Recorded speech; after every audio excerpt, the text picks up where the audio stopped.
conversion factor.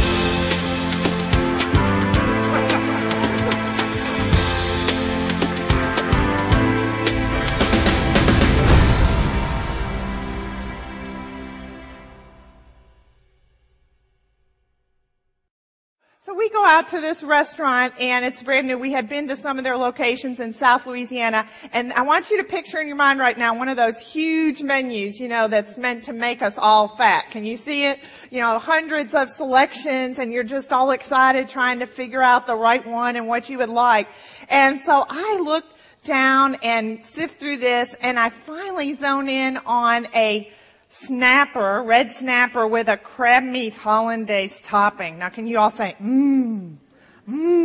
okay. You know, have you ever ordered something you could almost picture it in your mind? Well, that's the way it was for me. Until the server showed up at the table, and she sets everyone's entree before them, and I'm looking around, a typical female, I'm looking around to see what I should have ordered, what's on everyone else's plate.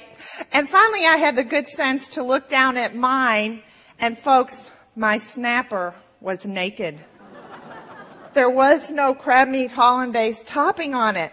Now, you know, strange how your mind works as a consumer. Immediately, this picture in my mind pops up of the menu and the $16.95 price that I am paying for my naked fish. And I am not a real happy camper. So I, you know, being the type A personality that I am, I call the server over and I'm like, excuse me, ma'am. She's like, yes, can I help you?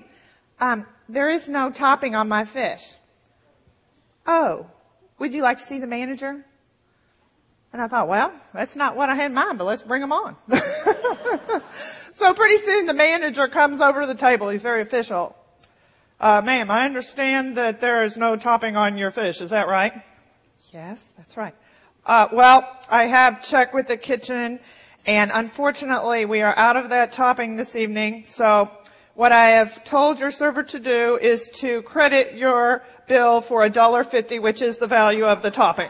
So, as he is walking away from the table, my then 12-year-old is going, $1.50? $1.50? You see, she knew there was no common sense to that, and I'm sure if you were paying $16.95 that night, you wouldn't have thought so either. So what I'd like for you to do right now is poke your neighbor. Can you poke your neighbor at your table? Okay? And I want you to tell them, if you were me in that restaurant that night, what would you have wanted instead of $1.50? Way back there. A gift certificate. Woo! Let's give them a round of applause. That's a good solution. Now, I heard someone that's a little bit more serious. I want a free meal. Well, think about it. Now, also think about in any close encounter on the front lines, part of what we're talking about is the experience. And think about both of those things that were just mentioned, which are very valid, because why? Because that is what that particular consumer wanted. And I certainly have to pay attention and ask questions and find out what they wanted. But also always think about the experience of the service. All of you are service providers, the experience that you are providing. Now, on that particular night, when I'm all ready to go out and have a really great tasting meal and I have a naked fish, I might just want another topping, which would be what? A whole lot less expensive and a whole lot more satisfying from an experience standpoint than throwing money as a solution. Now think about also the power of bad news and good news in today's world. Imagine if I had had a wonderful, perfect experience at that restaurant that night and I left and went home. How many people would I have probably told about it?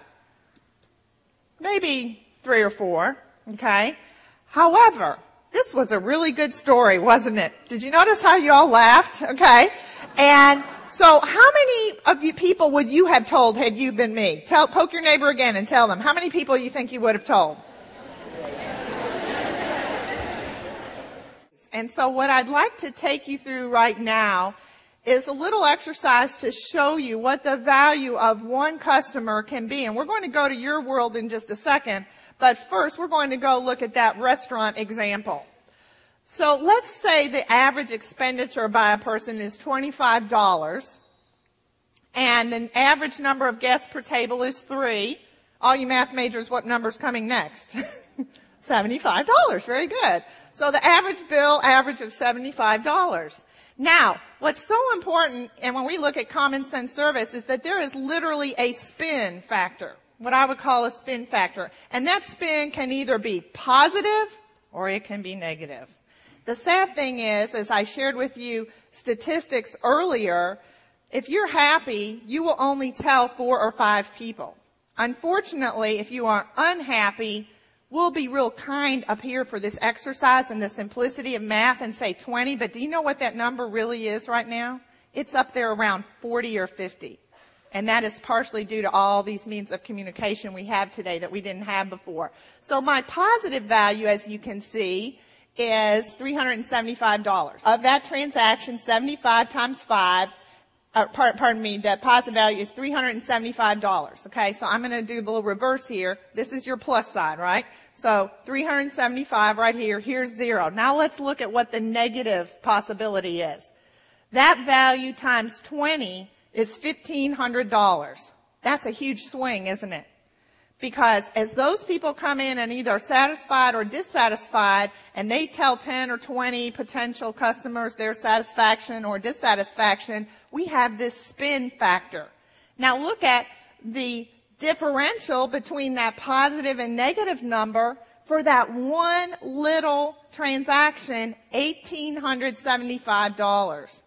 Now, would most of you agree that in your world, we're talking about more than $25 on a hit there? Shout out some numbers to me. What are some numbers that you wrote down?